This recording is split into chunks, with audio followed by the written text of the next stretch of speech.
Channel of Vadodara. સુરતના માંડવીના તોગાપુર ખાતે આવેલી કેનાલ તૂટી પડીને 32 કલાક જેટલો સમય થયો ત્યારે કેનાલનું પાણી વહી જતા હાલ કેનાલના ગાબડા પૂરવાની કામગીરી શરૂ કરવામાં આવી છે। સુરતના માંડવીના તોગાપુર ઉશ્કેર ખાતે કાકરાપાર જમણા કાંઠાની કેનાલમાં ગાબડું પડવાની ઘટના બનતા કેનાલમાં 32 કલાક સુધી પાણી વહેતા કેનાલમાંથી પાણી ખાલી થઈ ગયું હતું। કેનાલમાંથી પાણી ઓછું થતાં પાણીના બચાવ માટે માટી ભરેલી બેગ મૂકી ગાબડા પૂરવાની કામગીરી શરૂ કરવામાં આવી હોવાનું જાણવા મળ્યું છે। ગાબડાને કારણે લાખો લીટર પાણીનો વેડફાટ થયો હતો। ગાબડું પર્યાને આજે 32 કલાક જેટલો પતાવી મૂકી ગયો છે અને આપણે રીતના જોઈ રહ્યા છો કામગીરી જે છે ગઈકાલે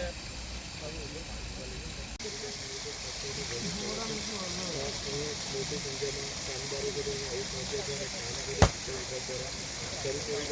ખાસ કરીને જે જગ્યા પર ગાબડું પડ્યું હતું દ્રશ્યમાં જે રીતે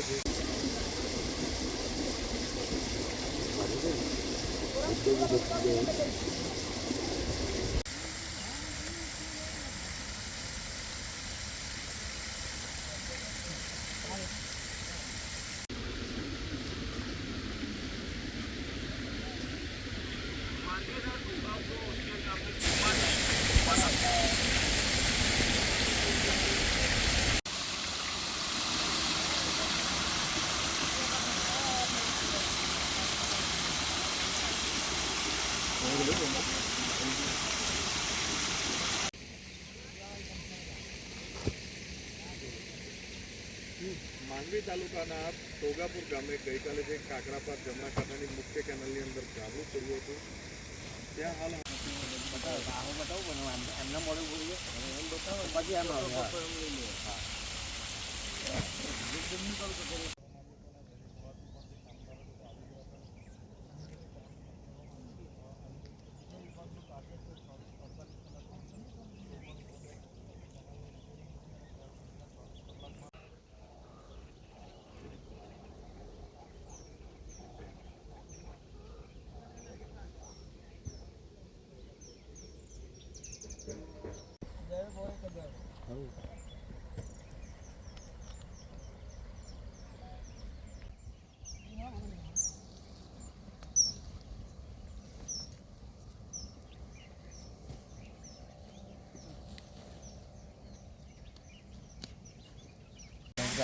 ઉગેલો છે એટલે બહુ મોટો સૂર્ય ને બહુ એટલે વિડીયો જ નથી આવતા એટલે જવું પડે।